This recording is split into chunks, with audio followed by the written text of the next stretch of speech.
So I use the filter stylize find edges to create a layer mask for me to sharpen the picture only on the detail and on the edges.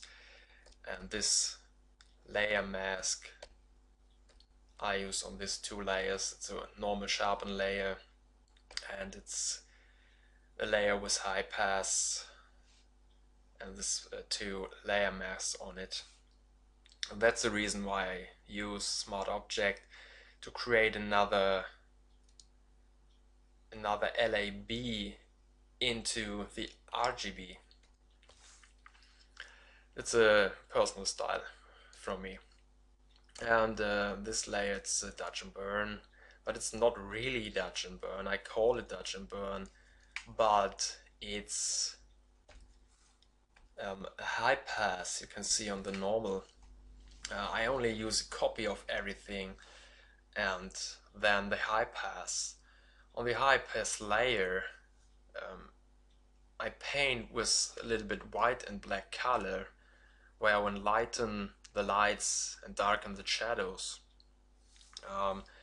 And then I switch to the blending mode soft light and using again a layer mask to get the effect only on these areas I want to have it. And gives a little more contrast on the picture. And then I've got increase in contrast by using the unsharp mask on a high radius and a lower amount. That's many people say contrast sharpening. It's to push a little more contrast in the picture. And these two layers are working together. I create them on the same time, do my corrections, my adjustments, and they are working together.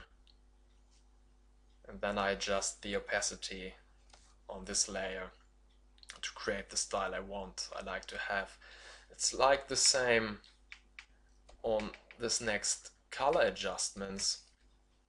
These color layers also working together. I create them, and after it I adjust the colors of it. So we've got a special warm tone on the skin. We've got a gradient from blue to green with the layer mask. Also the toning layer mask on the skin. The gradient for the special style only. And a little correction on the gradient, like you see here in this window.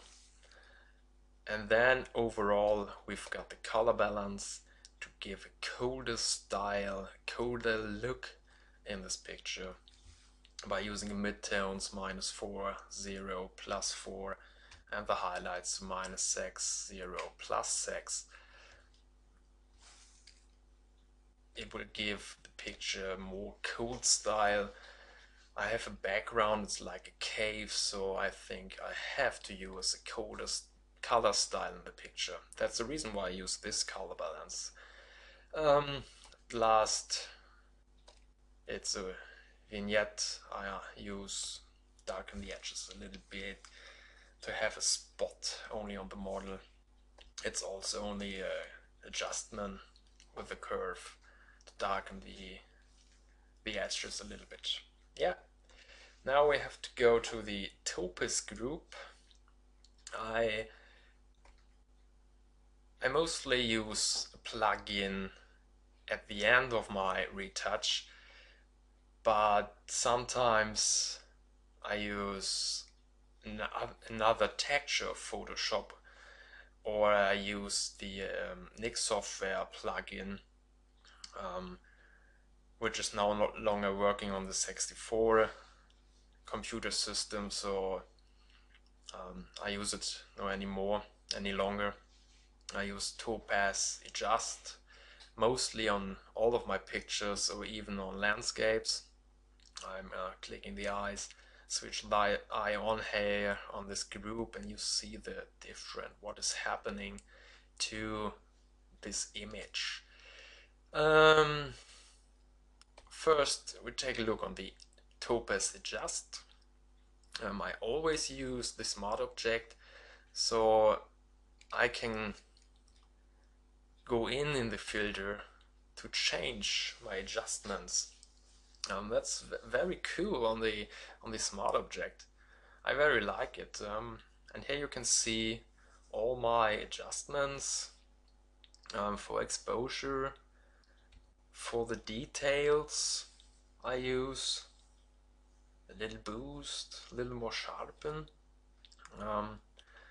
some color adjustments, and on the end I use even the noise adjustments to have a little more soft looking picture. This is the Topaz-Adjust I use. You can see what happened to the picture, the reflections from the flash on the skin, push it up, and even all the structures and highlights in the dress. It gives more power and more contrast to this picture. And this special image I used opacity of 50% to get down a little bit of everything, all my adjustments. Yeah, and then the second layer we've got a smart object too, and it's a topaz detail I use here on this way, on the special way. And also here we go in the filter to show you the adjustments of my topaz detail. And now it takes a little bit time for the pre-processing, so we have to wait a little bit. And now we're in the filter module of Topaz Detail. Here you can take a look what happened to the picture.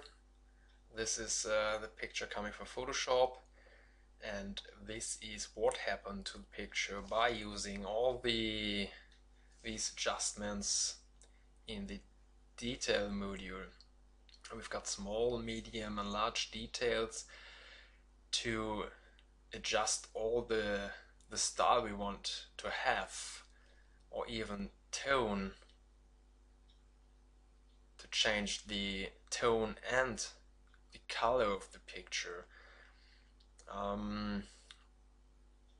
You can use what you want. I take adjustments like I want to have. Sometimes I push a little more the blues, sometimes I push a little more the yellows. You can see what happened. It's lightened up, darken the background, take more blues. It's a very bad looking on the skin in this way. So try your adjustments and find your adjustments you like to use on the picture. And that's also a nice idea to use the smart objects. You can use and go back the filter all the time, how often you want. This is a very, very good idea from Adobe to give us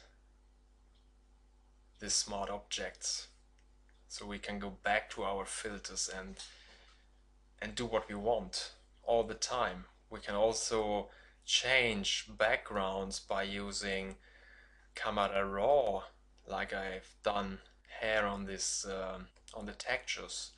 If one of these textures not so good as I want, I can go in the smart object and change it. It's a very, very nice style. Yeah, and that's it for this video.